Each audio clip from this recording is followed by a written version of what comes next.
You know,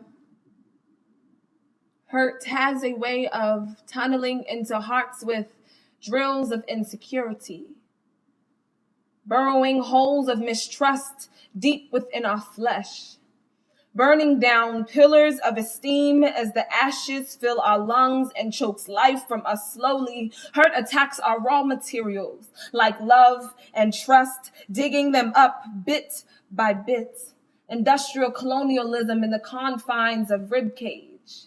And none of us are exempt.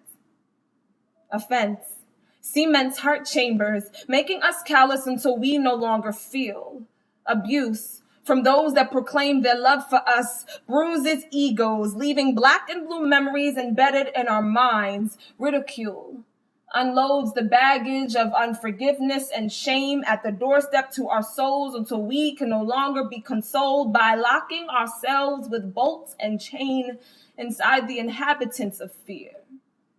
And as the ashes mount, we lose our breath, unable to escape the death that impends. And in my distress, hurt had destroyed me to a point of disillusionment where pain became comfort, and yet I desperately sought after Jesus because I had heard about him, the one who heals the brokenhearted.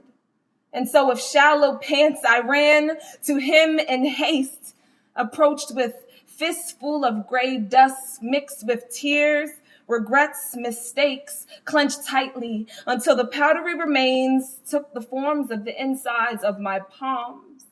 I had heard about him, the one who exchanges beauty for ashes.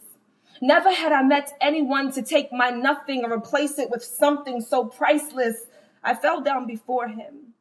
My tears were silent prayers that exclaimed the words I dare not utter in his presence. He lifted my head, his fingers the petals of a buttercup flower, turning my chin a radiant yellow. That morning, Christ's light turned my mourning into joy. His countenance, the sunrise that illuminated my darkness instantaneously. As he began to speak, I felt freed. I drank his words, brewed those syllables into a tea, slowly sipped the sounds until I knew exactly what it was he meant to say. My thirst quenched as living water dripped from letters that spelled out his love for me. In that moment, his gaze, those eyes of fire, melted my breastplate of armor into a puddle of useless defenses. I was vulnerable before him. The faulty fortress of self-protection I had crafted in the hollows of my chest caved in. That fortress, that stronghold abandoned as the true protector stood before me.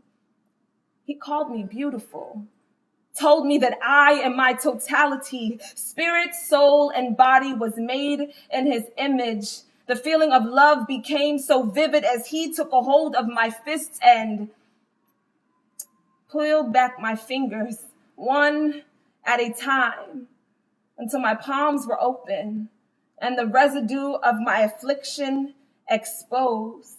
There lay the glaring reminder of how hurt had demolished my worth, but in seconds, God turned my ashes into diamonds, converting my pain and the worst of me into precious gems that last forever. I never thought it possible to be restored in such a way.